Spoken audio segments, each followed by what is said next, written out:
kita.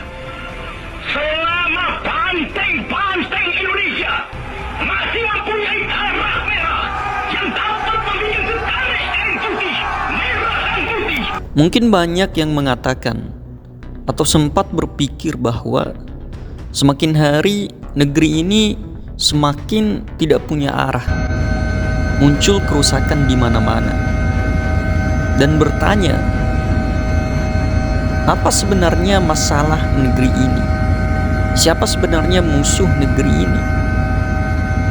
Sehingga semakin hari serasa negeri ini semakin hancur.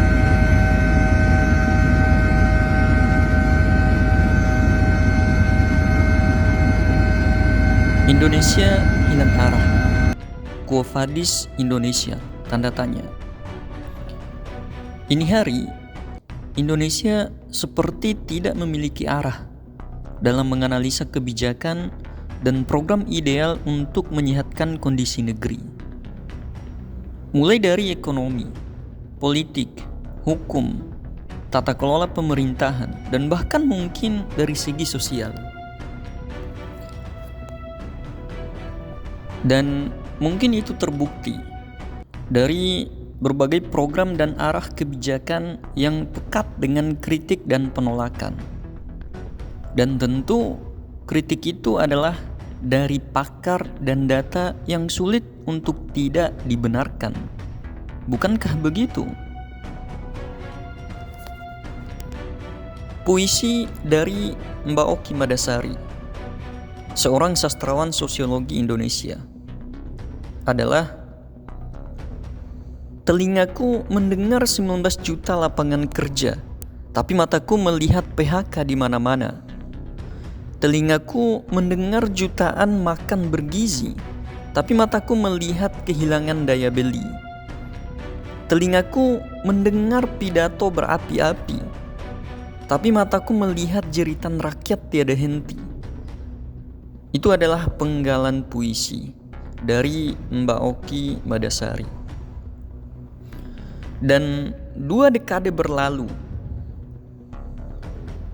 tepatnya pada 21 Mei 1998, sebuah harapan politik akan terciptanya kelayakan dalam hidup bernegara itu tumbuh dan berlanjut untuk rakyat. Harapan reformasi. Kemudian adalah untuk menstimulasi kapasitas organisasi dan menciptakan perubahan positif kepada layanan publik di berbagai bidang seperti birokrasi, pendidikan, dan ekonomi adalah salah satu tujuan dari reformasi atas Orde Baru. Dan sampai hari ini, kita kembali dalam kegelapan masa kelam yang ramai.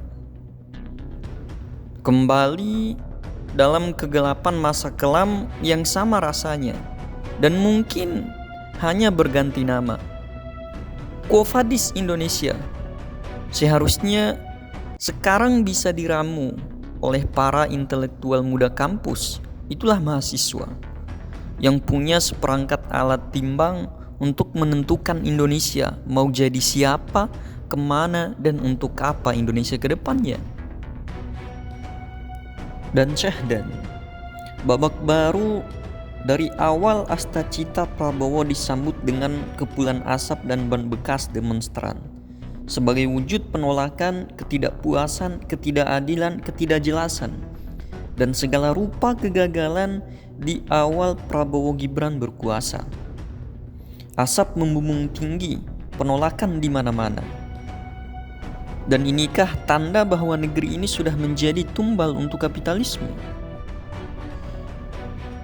Di tengah atmosfer politik Indonesia yang sedang gelap, yang dipenuhi oleh polusi penjabatnya yang korup, secara keseluruhan terakumulasi hampir ke semua bidang di negeri ini, mulai dari ekonomi, hukum, pendidikan, serta bidang lainnya. Dan kita bisa lihat bagaimana kasus-kasus yang terus bermunculan di negeri ini, mulai dari pagar laut Tangerang, kasus ijazah palsu, dan bahkan terbaru yaitu tentang Raja Empat yang digeruk keindahannya, yang dicoba untuk diaborsi keindahannya oleh oknum-oknum yang tidak bertanggung jawab, yang mengatasnamakan bahwa ini adalah bagian dari proyek negara. Atau mungkin kasus yang